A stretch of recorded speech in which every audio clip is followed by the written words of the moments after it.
बिस्मिल्लाहिर्रहमानिर्रहीम। अस्सलाम वालेकुम। आज हम बना रहे हैं क्रीम चाट। मज़े की बनेगी। सेब छील के काट लिए गए हैं, बारीक मैंने काशे इसकी काट लिए हैं। इसमें कुछ मैं खजूरें ऐड कर रही हूँ कटी हुई। एक अनार भी निकाल के मैंने रख लिया, वो ऐड कर रही हूँ।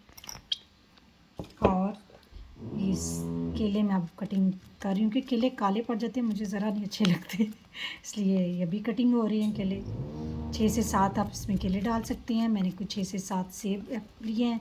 फैमिली के हिसाब से बनाए कि आप इसको ज़्यादा भी क्वांटिटी कर सकती हैं, कम भी कर सकते हैं।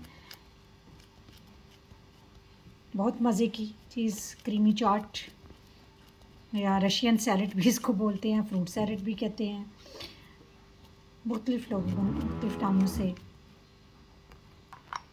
ये जी, ये क्रीम मैंने घर की मेरी है, मैंने मार्केट से नहीं मंगवाई। इसमें मैंने 1 टेबलस्पून शुगर ऐड कर ली थी पहले ही।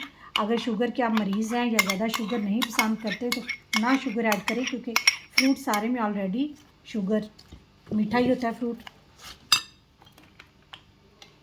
मायोनीज़ बाज़ार से मिल जाता है मार्केट से। ये 2 से 3 टेबलस्पून मैं इसमें ऐड कर रही हूँ। अब इसको हम अच्छी तरह मिक्स कर लेंगे। ले जनाब, मिक्स कर ली हमने। क्रीम भी आप कम या ज़्यादा कर सकते हैं। मेरे घर में बच्चे कम ही क्रीम यूज़ पसंद करते हैं, इसलिए मैंने कम ही डाली है। वैसे भी ज़्यादा क्रीम अच्छी नहीं होती। अब इसको हम गार्निश करेंगे ऊपर। किशमिश मैंने साफ़ करके धो भी ली है, क्योंकि किशमिश को धोया करें, बहुत इससे ऊपर से गड्ढा उतरता है। लें जनाब, इसको किशमिश को ऐड कर दिए।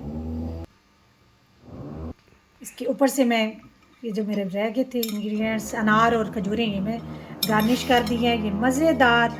अब मैं इसे फ्रिज में ठंडा होने के लिए रख दूँगी 1 से 2 घंटे। अफ्तारी टाइम हम करेंगे इस्तेमाल। मुझे दें इजाज़त, अपनी दुआओं में याद रखें। अल्लाह हाफ़िज़।